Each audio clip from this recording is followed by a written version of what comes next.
محمد وعلى آله وأصحابه أجمعين.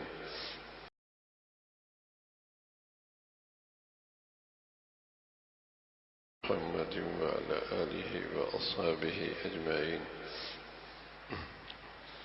الحمد لله والصلاة والسلام على سيدنا محمد وعلى آله وأصحابه أجمعين. أما بعد.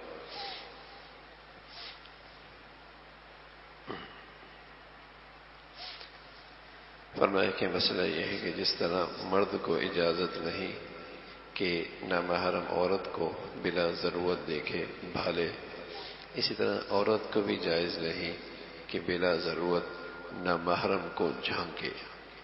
مرد عورت کی ایک زندگی ہے اور شریعت نے ان دونوں کے درمیان پردے کا حکم فرمایا ہے. اس سے ایمان کی، معاشری زندگی کی، سماج کی، عزت کی، حیا کی، ہر چیز کی حفاظت ہے. اور شریعت کا یہ حکم اگر اس کو نظر انداز کر دیا جائے تو پھر جہاں ایمان میں خرابی ہے وہاں جو سماجی خرابیاں ہیں وہ بھی ناقابل بیان ہے. تو فرمایا مرد کو اجازت نہیں کہ نامحرم عورت کو بلا ضرورت دیکھے بھالے، اسی طرح عورت کو بھی جائز نہیں کہ بلا ضرورت نامحرم کو جھانکے. ایسا باریک کپڑا پہننا جس میں بدن جھلکتا ہو برہنہ ہونے کی مثل ہے. حدیث میں ایسے کپڑے کی مذمت فرمائی. قد انزلنا علیکم لباسا یواری سوآتکم، نعمت ہے اللہ کی طرف سے لباس کا ملنا. اور ستر پوشی اگر اس میں نہیں ہے اس لباس سے تو وہ لباس نہیں، وہ عریانہ پنا ہے اور ننگا پن ہے. لباس یواری سوآتکم وریشا، لباس کا ایک مقصد تو یہ ہے کہ ستر چھپا ہوا ہو، اور دوسری بات یہ کہ اس سے زینت بھی حاصل ہوتی. لیکن اگر ستر ہی نہیں ہے تو وہ لباس کے حکم میں نہیں ہے. ایسا باریک کپڑا یا دوسری صورت ایسا چست لباس کہ اندر کا سارا جسم جھلکتا ہو. یا لباس تو پہنا ہے لیکن مختصر ہے، بازو کھلی ہوئی ہیں، گلا کھولا ہوا ہے، پہلو کھلی ہوئی ہے، ایسا لباس پہنا ہوا ہے. یا عورت نے ایسا لباس پہنا ہے کہ وہ اسے کہیں کہ ٹخنوں سے اوپر اس کا لباس ہے. مردوں سے کہا کہ تم ٹخنوں سے اوپر کر لو، اس نے نیچے کر لیا، عورتوں نے اوپر کر لیا، الٹی گنگا بیٹھی. یعنی لازماً ہے کہ اللہ کے نبی کی مخالفت ہی کرنی. عورتوں سے کہا کہ تم نیچے رکھو، مردوں سے کہا تم اوپر کر لو. اب مردوں نے نیچے کر لیا، عورتوں نے اوپر کر لیا. یہ جی نیا فیشن ہے، نئی روشنی کا تقاضا ہے. تو لباس اگر ایسا نہیں ہے جس سے ستر چھپتی ہے تو وہ لباس نہیں ہے. ایسا باریک کپڑا پہننا جس میں بدن جھلکتا ہو برہنہ کی مثل ہے. اللہ کے نبی صلی اللہ علیہ وسلم نے ایسے کپڑے کی مذمت فرمائی ہے.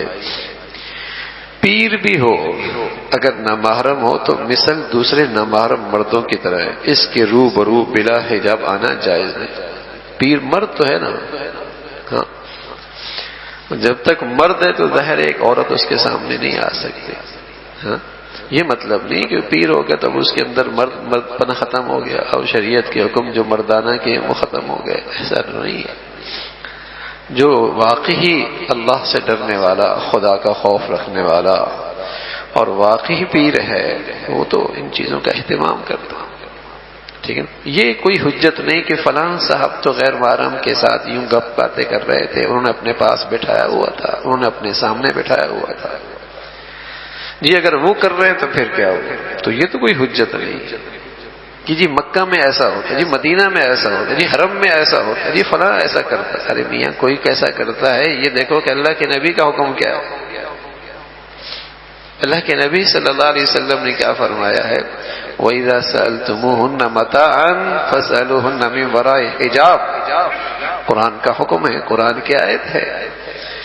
اور یہ پہلا خطاب جو ہے صحابہ سے ہے، اور صحابہ کے سامنے حضور کی بیویاں اور امت کی مائیں، لیکن فرمایا اجنبی ہے نا، غیر محرم ہے نا.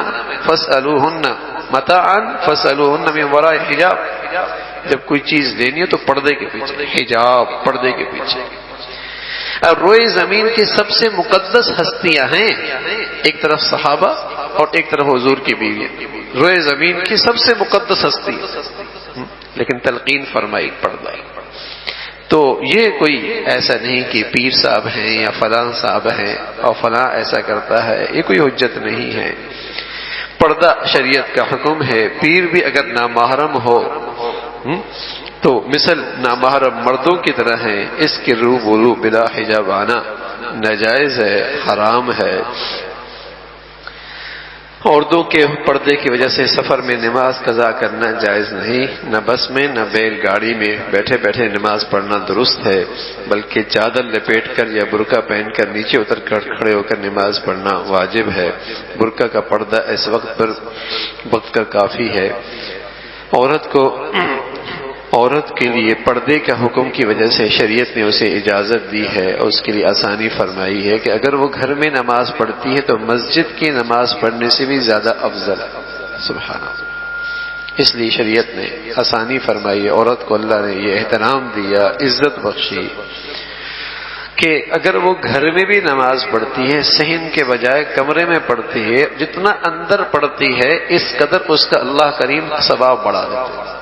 لوگ تو خواہش کا نام دین تو نہیں ہے نا، یہ میرا جی چاہ رہا ہے کہ آج جمعہ پڑھنے جاؤں، ارے یہ جی چاہنے کا نام تو نہیں ہے دین۔ دین تو دیکھو کہ اللہ کے نبی کی پسند کیا ہے، اللہ کے نبی کی چاہت کیا ہے۔ میرا جی چاہ رہا ہے عید پڑھنے میں بھی میدان میں جاؤں، تو اللہ کے رسول راضی کس سے ہوں گے، اجر و ثواب کس میں زیادہ ہے، پسند چاہت کیا ہے اللہ کے نبی کی، اس کا نام دین ہے۔ اللہ کی چاہت کو، اللہ کے نبی کی چاہت کو پورا کرنے کا نام دین ہے۔ اب چونکہ مرد عورت کا اختلاط نہ ہو تو شریعت نے اس کو اتنی اجازت دی، بلکہ اس پر اجر و ثواب بھی بڑھا دیا کہ سہولت بھی ہے، آرام بھی ہے، جمعہ بھی فرض نہیں ہے، مسجد میں آنا بھی ضروری نہیں ہے، اور گھر میں نماز پڑھ رہی ہے، اجر و ثواب بھی زیادہ ہے۔ سبحان اللہ۔ ہاں، مرد گھر میں نماز پڑھے گا گناہگار ہے، اللہ کی ناراضگی ہے، اللہ کے نبی ناراض ہوئے، لیکن سبحان اللہ عورت گھر میں نماز پڑھے گی اور جس قدر اندر نماز پڑھے گی اسی قدر اس کا اجر و ثواب زیادہ ہے۔ تو اسی طرح قبرستان ہو یا مسجد میں ہو تو ظاہر ہے اس کے لیے اس بات کی رعایت رکھی گئی کہ عورت ان جگہوں پر نہ جائے، اور گھر میں بھی اگر نماز پڑھے گی تو اس کو ثواب اس سے زیادہ ملے گا، اسی کا تذکرہ فرمایا۔ اللہ تعالی عمل کی توفیق نصیب فرمائے۔ اللہم لک الحمد کلو ولک الشکر کلو، اللہم لک الحمد کلو ولک الشکر کلو، اللہم اعنا علی ذکرک و شکرک و حسن عبادتک۔